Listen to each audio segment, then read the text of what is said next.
এই দাইটিয়ে কিমান নিজৰ কষ্টই বনাইছে এখন বনাই লৈ পিনি এতিয়া বজাই দেখাইছে আৰু চিন্তা কৰক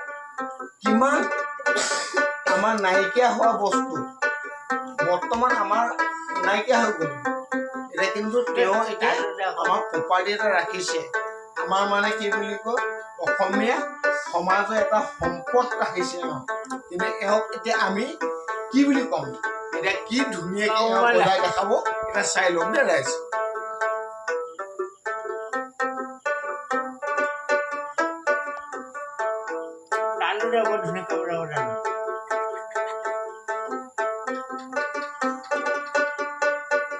ৰাইজ আপোনালোকে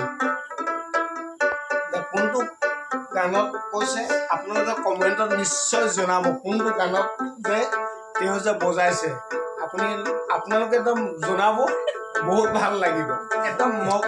কৈছোঁ নহয় আৰু এনেকুৱা এটা পৰিৱেশ পাবলৈ হ'লে বহুত চিন্তা কৰিবলগীয়া বিষয় আকৌ মানে কি আজি ভকতৰ ঘৰত আহিছিলোঁ খেতি উঠা ভাত খাবলৈ আহিলোঁ দাইদেউক এতিয়া আকৌ তুলি আনিছোঁ নিশা 11টা বজাত তেওঁক তুলি আনি পিনি মানে বজাবলৈ বাধ্য পাইছোঁ এতিয়া চাই লওঁ আপোনালোকে শুনি লওক আৰু এওঁক যদি মাতে নহয় এনেকুৱা টোকাৰী গীত কাৰণে মানে বহুত মানুহে এওঁক আগতে বিচাৰি থাকে কিন্তু এতিয়া মই এইটো কৈছোঁ এইবিলাক নাইকিয়া হৈ গ'ল কিন্তু এওঁ এতিয়া নিজে বনাই মেলি আকৌ আগবাঢ়িছে আকৌ চিন্তা কৰক সেইকাৰণে মই কৈছোঁ যে আমাৰ নিজৰ মানে আহোম মানে হেৰিটো আমাৰ অসমীয়া সংস্কৃতিটো এওঁলোকৰ নিচিনা মানুহৰ কাৰণে বহুত প্ৰয়োজন আছে আপোনালোকে নিজে বুজি পাই লওক চাই লওক এওঁলোকে কি ধুনীয়াকৈ দেই তাতকৈ একো নকওঁ আৰু আমাৰ এতিয়া দাইটিয়ে বজাই আছে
ধুনীয়া